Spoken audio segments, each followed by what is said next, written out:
모든 질환에서 혈액을 어떻게 괜찮게 만들어 줄 수 있냐, 이게 핵심이에요. 너무 지엽적인 것들, 두통이면 두통, 생리면 생리, 자꾸 그 말초에서 일어나는 그 사건에 꽂혀가지고 그것만 바라봐 봤자 해결 안 됩니다. 다 묶여 있고 연결되어 있습니다. 그래서 전체를 가동시킬 수 있는 게 뭐냐. 안녕하십니까 구독자 여러분, 후쌤입니다. 오늘 혈 얘기할 건데, 제가 환자들한테 딱 말씀드릴 때 혈이 부족하다, 그냥 대놓고 얘기를 해요. 혈이라는 말이 좀 어렵게 느껴질 것 같은 분들한테는 어머니 피가 부족한 거예요, 진짜 부족해요, 이렇게 말씀드리면, 피 검사했을 때 멀쩡한데 왜 피가 부족하다고 얘기를 하느냐, 이 말씀들을 하세요. 근데 제가 경험적으로 보면 진짜 피가 부족해요. 피의 어떤 측면이 부족하냐라고 했을 때 전체적인 볼륨, 피가 3리터에서 한 5리터 정도, 체중에 따라서 그 정도밖에 없어요, 몸 안에. 혈관이 많이 있으니까 우리 몸에서 혈액이 한 20-30% 되는 것 같잖아요. 근데 고작 10% 미만이에요. 혈액의 총량을 우리가 검사로 체크해내기가 어렵습니다. 우리가 혈액 검사해서 찾아내는 것은 그 혈액의 조성입니다. 그 혈액의 백혈구 수치, 적혈구 수치, 혈소판, 혈장 내 알부민, 이런 수치들을 비율을 찾아내는 거죠. 1g 속에 이게 몇 프로 있어야 되는데 좀 부족해. 백혈구가 얼마 있어야 되는데 적게 나왔어. 채취한 혈액의 양에서 조성을 보는 거예요. 그런데 총량은 어떻게 체크하냐? 못해요. 피를 다 뽑아볼 수가 없잖아요. 쭉 다 이제 뽑아보니 당신 혈액 5리터야. 그렇게 뽑아볼 수가 없잖아요. 근데 안타깝게도 실제 몸에서 일어나는 일은 실제 혈액의 양이 들쑥날쑥하게 자꾸 변합니다. 그래서 혈액의 총량이 줄었을 때 심각한 문제들이 다 발생을 해요. 여자들이 문제를 겪는 시점에 나타나는 현상들은 대부분 혈액의 양과 관련이 있습니다. 여자들이 한 달에 한 번 생리를 할 때 컨디션 변화가 발생을 하고 빈혈이 생기고 체력이 떨어지는 이유는 혈액을 소실했기 때문에 그래요. 둘째로, 출산을 한 이후에 몸이 안 좋은 사람들은 출산 과정에서 흘린 피가 제대로 다시 생성이 안 됐기 때문에 그래요. 그러면 수혈해주면 되지 않냐, 실제 수혈하지 않냐. 내가 스스로 만들어낸 혈액이랑 외부에서 들어온 혈액은 쓰임이 달라요. 아무리 혈액형이 같고 건강한 사람의 혈액을 주입을 해도 내 몸의 조성과는 좀 맞지가 않아요. 그래서 완전히 100% 활용을 잘 못합니다. 어쩔 수 없을 때 대량의 출혈이 발생하는 그런 상황에서만 수혈을 하지, 우리가 일반적인 상황에서는 수혈을 하지 않잖아요. 그리고 수술 후에 사용할 혈액도 부족하기 때문에 그렇지 않은 사람한테 수혈하는 것은 법적으로도 금지가 되어 있고요. 그럼 혈액이 부족한데 어떻게 해야 되냐? 잘 먹어야죠. 우리가 뭘로부터 혈액을 만들겠어요? 먹는 거에서부터 혈액을 만들어냅니다. 골고루 잘 먹을 때 혈액을 만들어내는데 거기서 브레이크가 걸립니다. 소화기 시스템이 먹은 음식에서부터 다 잘 빼내서 혈액의 조성을 빨리빨리 채워 넣을 수 있다면 큰 문제가 없겠지만, 소화 기능이 문제가 생겼고 먹는 게 부실해. 그러면 혈액은 늘 부실한 상태, 총량이 모자란 상태에서 일을 하게 됩니다. 제가 혈액의 기능을 설명을 할 때 택배 배달차라고 표현을 해요. 소화기에서 만들어낸 물질이 간으로 들어가서 간에서 저장을 하고 있다가 물류 차량이 들어오면 계속 내보내요. 어디로? 몸 전체로 혈관을 통해서. 필요한데 에너지 공급하고 물 공급하고 모든 자원은 혈액을 통해서 공급이 됩니다.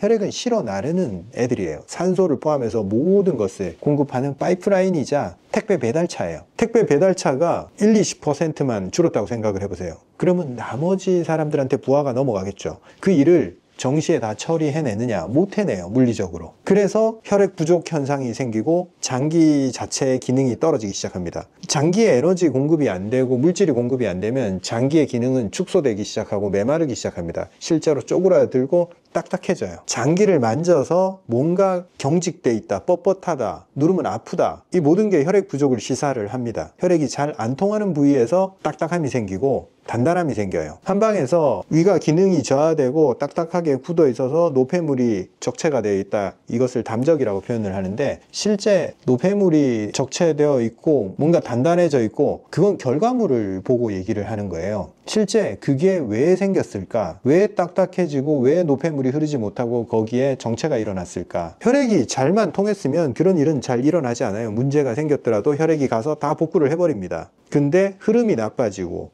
위장 주변에 울혈이 생기고 혈액이 다 고여 있게 됩니다. 그러면 빠져나가야 될 노폐물이 그 주변에 침착되게 되고 좋은 산소와 영양분이 들어오지 않으니까 위장 근육은 기능이 저하가 되면서 굳어지기 시작해요. 그래서 딱딱한 위가 되어버린다. 즉 담적은 결과물입니다. 혈액만 잘 통하면 문제가 해결이 됩니다. 자궁에서 일어나는 일들도 다 혈액의 문제입니다. 혈액이 충분히 있으면 대부분 그 문제가 사라져요. 생리통이든 임신이 잘 안 되는 거든 자궁 근종이든 모든 게 이 혈류가 여기서 정체되어 있고 흐르지 않기 때문에 흐르지 않는 혈액에 포함된 노폐물들이 염증을 일으키고 종양을 일으키는 거예요. 잘 흐르는 사람한테는 그런 현상이 훨씬 적게 일어납니다. 남자분들은 아실 거예요. 운동을 열심히 했을 때 발기되는 거랑 운동을 하지 않았을 때의 발기 능력이랑 다르다는 것을, 운동을 한다는 것은 말초까지 혈액을 계속 밀어주는 것을 반복하는 거예요. 남성의 음경도 말초입니다. 그냥 손끝이랑 다를 바가 없어요. 똑같아요. 어디에 혈액이 많이 통하느냐, 그것은 내가 얼마나 운동을 통해서 말초까지 혈액을 많이 전달했느냐에 따라서 달라집니다.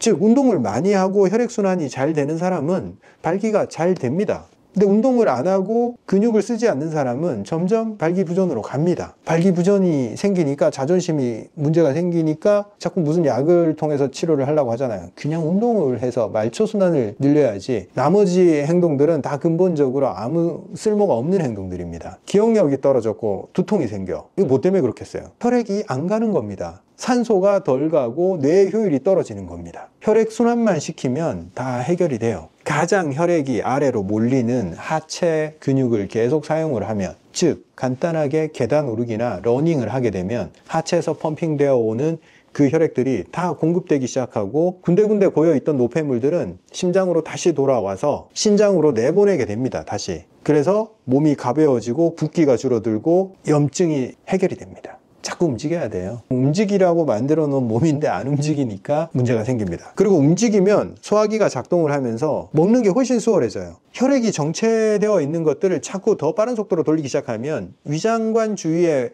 멈춰 있던 혈액들도 흐르기 시작합니다. 흐르면 새로운 게 들어와요. 새로운 산소가 들어오고 새로운 영양소가 들어오고 새로운 게 들어와서 나머지를 또 밀어내요. 그러면 위가 훨씬 더 편하게 작동을 하고 소화액도 훨씬 더 잘 나오게 되고, 그러면 소화 정체 현상을 해결하게 되죠. 잘 먹으니까 혈액의 조성이 또 좋아져서 점점 혈액 양을 충분히 유지할 수 있게 돼서 효율이 다시 높아집니다. 계단 오르기나 운동으로 거의 70-80%는 다 효과를 봅니다. 근데 진척 정도가 너무 느리거나 아니면 운동을 할 기력도 없어, 혹은 운동을 아무리 해도 진도가 안 나가, 이런 분들은 한의원에 오셔서, 뭐 저한테 꼭 안 오셔도 돼요. 가까운 한의원에 가서 진찰을 받고 보혈, 피를 늘려주고 혈액의 기능을 보강하는 치료를 하게 되면 혈색이 좋아지고 피가 늘어나고 혈액의 총량이 늘어나는 게 싹싹싹 보여요. 실제로 혈색, 핏기, 피가 도는구나, 하얗고 창백하던 부분들이 통하기 시작합니다. 혈액순환이 안 되는 분들 보면 정맥혈들의 혈액이 고여있는 게 그냥 육안으로 다 보여요. 시퍼른 혈관들이 부숙부숙 튀어나와서 거기에 혈액이 멈춰 있구나 하는 게 눈으로 보입니다. 혈액순환이 잘 되면 그 퍼른 혈관들의 볼륨 자체가 줄어들어요. 흐름이 생기기 때문에 정맥혈관들이 튀어 올라오는 거, 정체가 일어나는 거예요. 가장 대표적인 예가 하지정맥류잖아요. 흐름을 느리게 만들어 놨거나 오래 서 있으면서 혈액이 밑으로 정체되게 만들었기 때문에 하지정맥류가 생긴 겁니다. 운동하는 거랑 서 있는 거랑 달라요. 서 있는 것은 혈액이 밑에 그냥 멈춰 있게 만들지 흐르게 해주진 않아요. 서서 움직이고 걷고 하체에 혈액이 펌핑돼서 여기까지 올라와야 돼, 심장까지. 그래서 계단 오르기가 좋은 거예요. 10분을 서 있으면 힘든데 10분을 계단으로 오르면 기분이 좋아져요. 두 개는 완벽하게 차이가 납니다. 모든 질환에서 혈액을 어떻게 괜찮게 만들어 줄 수 있냐, 이게 핵심이에요. 너무 지엽적인 것들, 두통이면 두통, 생리면 생리, 자꾸 그 말초에서 일어나는 그 사건에 꽂혀가지고 그것만 바라봐 봤자 해결 안 됩니다. 다 묶여 있고 연결되어 있습니다. 그래서 전체를 가동시킬 수 있는 게 뭐냐, 그걸 바라보면서 내 몸을 관리를 해야 돼요. 심장이 힘이 있어야 된다, 가동시켜야 된다, 이 생각을 하지 않으면 만성질환에서 벗어나올 수가 없어요. 좋은 혈액을 만들기 위해서 신선한 음식을 골고루 먹자, 이렇게 말씀드리면서 오늘 마무리하겠습니다. 감사합니다.